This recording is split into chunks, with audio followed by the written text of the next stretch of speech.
So we're at Thompsonite Hill here, and I'm having trouble finding the source of the Thompsonite. We're finding it in the road wash, but haven't quite found the rocks along the side of the road. They're coming out. But I figured it was a good time to demonstrate proper technique with a rock hammer. All right. When you got a rock hammer, you're going to hold it down near the base. It flares out a bit at the base. It fits in your hand real nice so it doesn't slip out. Number two, you always hold it like this. Why? Because you're always going to be hitting rocks with this end. When people get a new rock hammer, first thing they do is, all right, I'm ready to go. And they go to whack with the pointy end.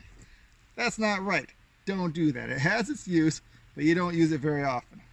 When you're trying to crack rocks, you do it with this end here. All right? Now when you swing it, you're going to be using wrist action, and you're going to be letting gravity do a lot of the work. All right? You're not bringing it down like Thor. All right? You're not doing anything wild like that. You're swinging it with the wrist and letting the weight of the hammer do most of the work. So, say I want to take this piece out here. I'm going to take it here, like so. And I'm just going to bring it down like so.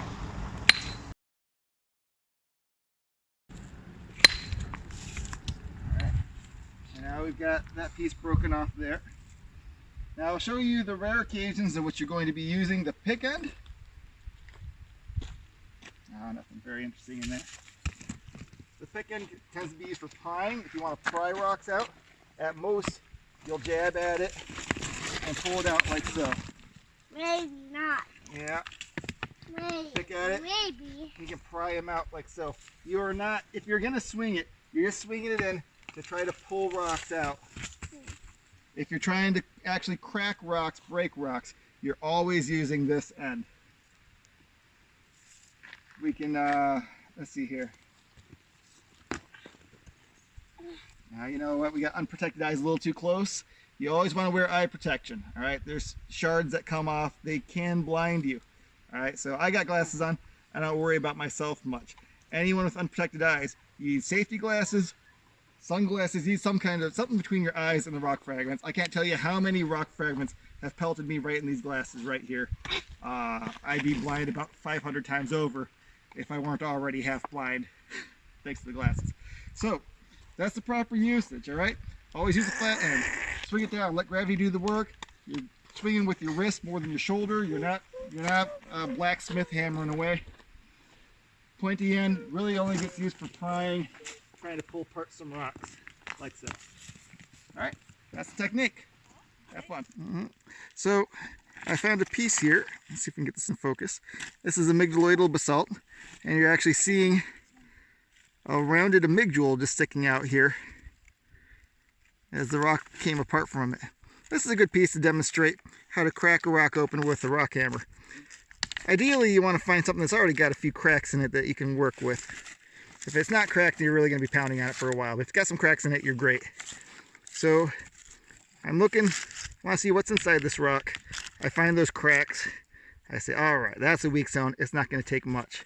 So I protect my eyes. Now I'm wearing glasses, so I'm protected. This guy is not. He's in a terrible place. Never ever crack a rock next to anybody with unprotected eyes, because those rock fragments can come off and shatter devastatingly. It can blind you. But Mommy's going to take your hand. All right. We take the rock hammer. Doesn't take a lot of force. Just give it a quick little, just like that. Then we can look inside and see what we've got. And what we got is actually pretty boring here. In fact, most of the rocks that you crack are going to be a little bit boring inside, probably. But, you know, for every 10 that are boring, you get one that's really nice. Now, the wife sent me to a different section of the rock pile because she was sure there'd be more over here. And she was absolutely 100% wrong. See all that beautiful green in there? It's going across a couple of different rocks. That's either spray paint or more likely lichen of some sort. There's nothing over here. But I'll show you the kind of rocks that are really great for cracking open with a rock hammer while we're over here. All right, big round rocks take forever. But if you can find something that's kind of flat-ish like this, they can break relatively easily, by placing your strikes directly in the center.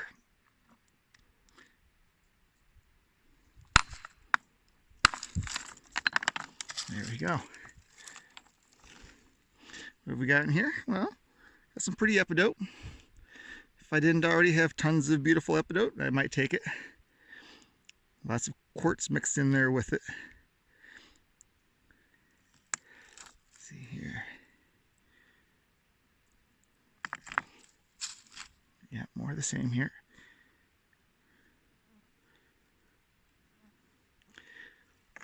When you're cracking rocks, you want to find rocks that will break easily. Nice flat ones like this. Now keep in mind, when you break a flat rock like this, you're not going to see a whole lot inside anyways, because there's not a whole lot, you know, in it. But they break more easily. If you're trying to, say, crack a rock like this one, you better plan on spending a couple of hours on it. It's a bit of an art form. Certainly not a graceful art form, but there are tricks to it. If we find a piece like this one's kind of flat, it's elongated. So I might try to place the strikes right here and hope to break it right across the side here like so. Let's see what happens. That's exactly what happened. But what have we got inside? Well, I see some chlorite mineralization. There's a lot of red in there. Maybe a bit of iron in there.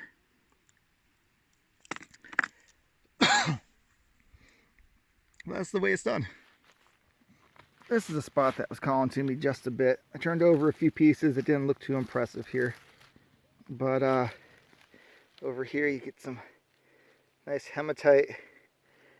Get some good quartz mineralization. You got some pockets in here that likely have some sort of crystallization in here. I'm going to give this a crack with the crack hammer and see what we come up with here. And that'll give a good demonstration of how you use a crack hammer. And it's real simple. It's not too big of an art form here. Usually you'll want to place your blow somewhere in the center so that you get the most bang for your buck with it. And it's a heavy beast.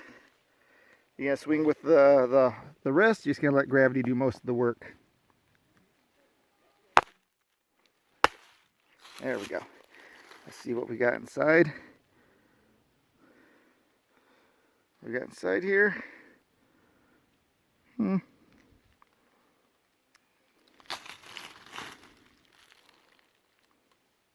It's nice. It's also heavy. I would say probably not nice enough to bring home.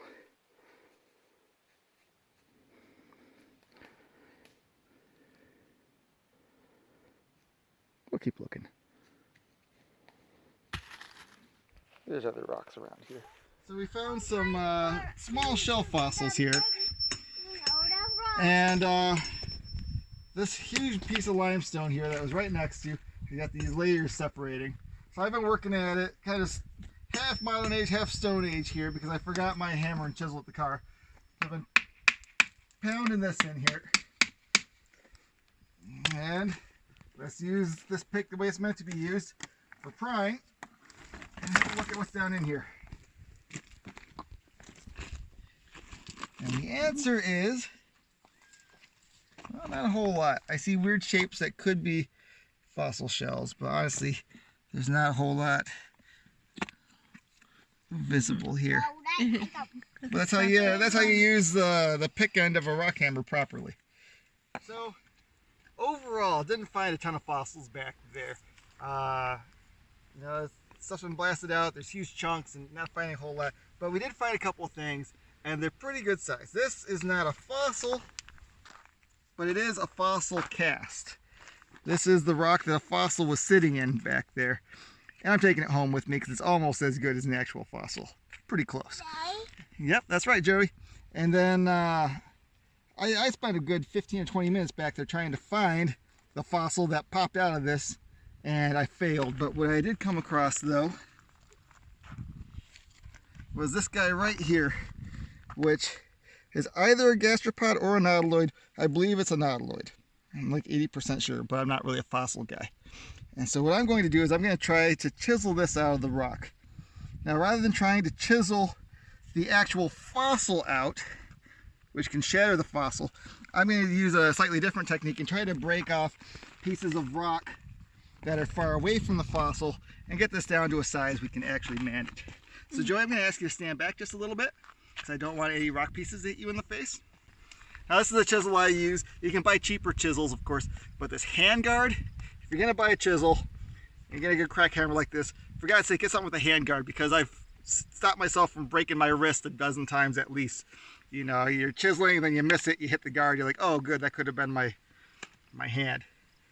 So I'm going to place it along existing cracks here and gently tap away at it and try to get this down to a more reasonable size of something I might want to take home. See, now that is a more manageable size already, and I might continue to work on that a little bit. Let's see here. I'm seeing these cracks that run through here. I feel like that might be a little bit of a weak zone we can exploit, so let's see if we can tap that off here without killing our fossil. Now I'm getting a little nervous about this because we're getting real close to it. There's a zone here, but I'm worried this might come up through the fossil. I wonder if we can hammer in over here. It's too big, Daddy. Get some of that off of there. You know what, for now that's good enough. I might try doing a little more at home, but that's how you get a real big rock to a smaller size that's actually manageable to take home using a crack hammer and a chisel. Look at this milkshake out of that car. Yeah, let's go get that milkshake.